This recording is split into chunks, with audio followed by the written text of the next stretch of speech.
Hey everyone, in this video we're going to explore one of the most underrated parts of your motherboard, the BIOS chip.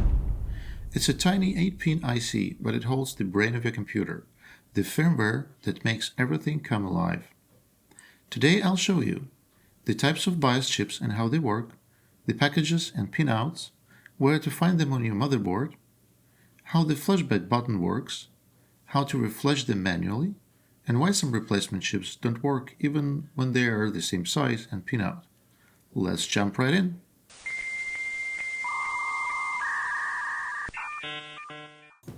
Most modern motherboards use SPI-based flash memory chips to store the BIOS. Historically, there were two main families.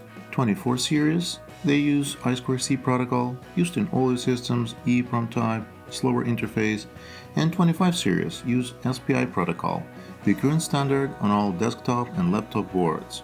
You'll often see part numbers like W25Q128 or MX25U256 or GD25B64. The 25 means it's SPI and the number tells you its capacity in megabits, not megabytes. So a 25Q256 is 256 megabit, which equals to 32 megabytes of flash storage. That's where the entire BIOS firmware image lives.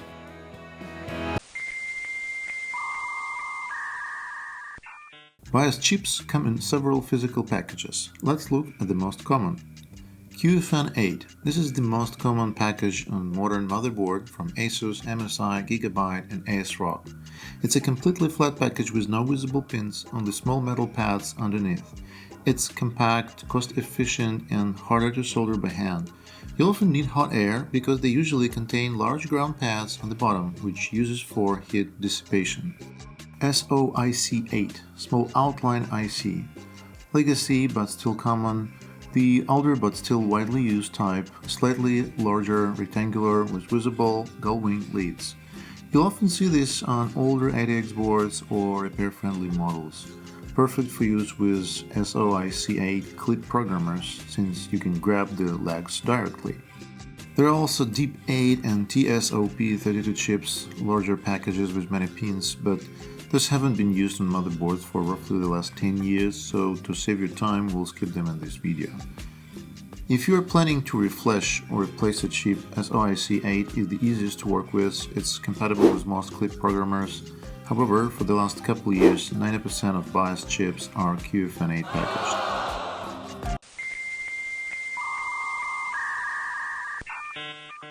Now, how do you actually find the chip on a motherboard? Look for an 8-pin chip with a label starting with 25Q or MX25.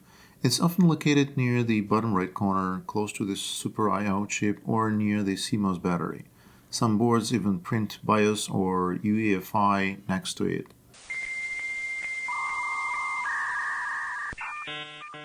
Let's talk about something every repair tech or hobbyist should know, the BIOS chip pinout.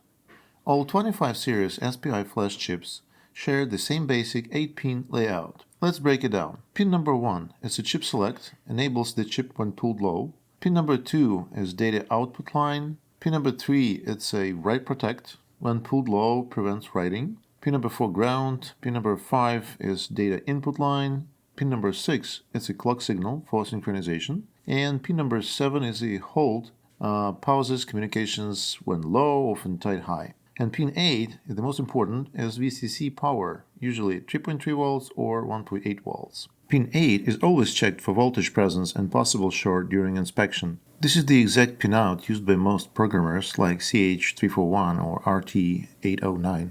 If you are using a SOIC8 clip, so pin 1 must always align with the red wire on your clip's ribbon cable or you'll short it instantly.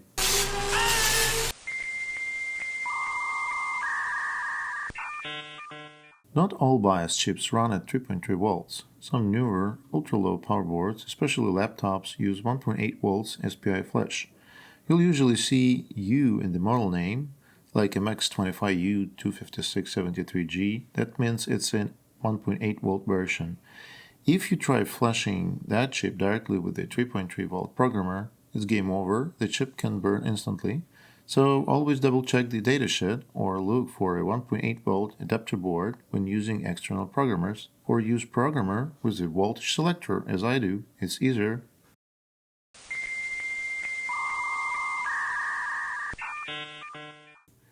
Now what if your board supports BIOS flashback? Flashback. That's one of the coolest features in modern motherboards. It lets you flash the BIOS without a CPU, RAM, or GPU installed.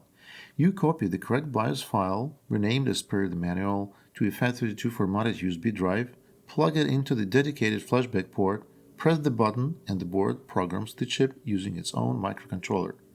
The port is usually marked on the backplate of the desktop motherboard. When you press the flashback button, a small microcontroller on the motherboard, sometimes called an embedded controller, EC, wakes up from standby power, 5 USB usually. This controller reads the BIOS file from the special USB flashback port and then writes it directly into the main SPI BIOS chip.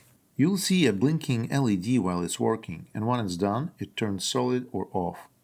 If it fails to blink at all, your USB might be formatted wrong, or the BIOS file name is incorrect, or EC controller is dead, which is a common scenario among shorted logic level power rails.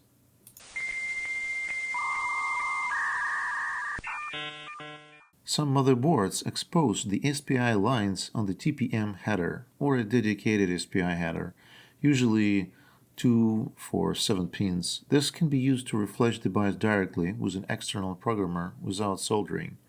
The SPI signal, like chip select, clock, data input, data output, ground, and 3.2 volts are all there. Just make sure to disconnect power completely before connecting your programmer, or you risk backfitting the board's power rails.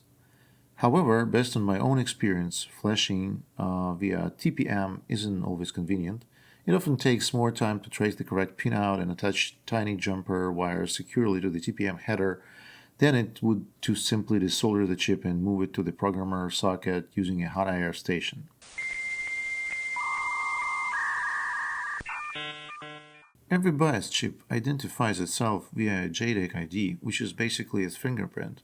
It tells the motherboard, hey, I am a Winbond 128 megabits chip. Some BIOS firmwares expect a specific manufacturer ID. If the JEDEC ID doesn't match, the BIOS initialization may fail.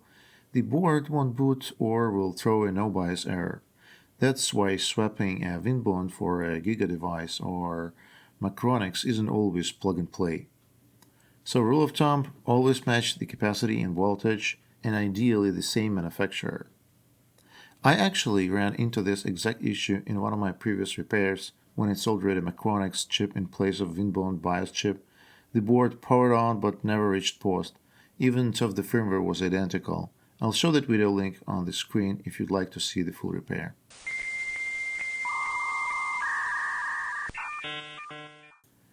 If your BIOS is corrupted and the board doesn't support flashback, you can reprogram the chip manually using an external programmer like the CH341A.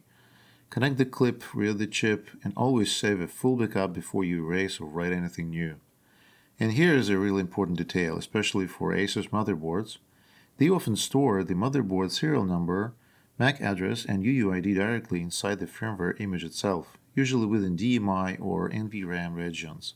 So when flashing a completely new BIOS file, you should first extract those identifiers from the original chip and copy them into the corresponding regions of the new image before writing it back. If you don't, the board will still boot, but you might lose the MAC address, Windows activation info, or the serial number reported in BIOS setup.